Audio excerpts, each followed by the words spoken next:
لا تنسوا الإعجاب بالفيديو والاشتراك بالقناة وتفعيل الجرس. السلام عليكم ورحمة الله وبركاته. خبر يصدم ملك المغرب من الأميرة ليلى سلمى، وتصدم الجميع بعد سماع ما قالته في الخبر.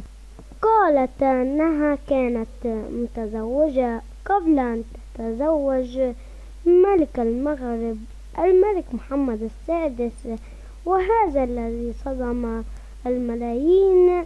واكتب لنا في التعليقات، هل تريد أن تعرف من التي تزوجته الأميرة ليلى سلمى قبل ملك المغرب، والتي صدم الملايين وأغضب ملك المغرب محمد السادس، وأيضا صدم الملكة رانيا العبد الله حيث كانت لها رفقة، ولكن كانت لا تعلم بمن تزوجت الأميرة ليلى سلمى.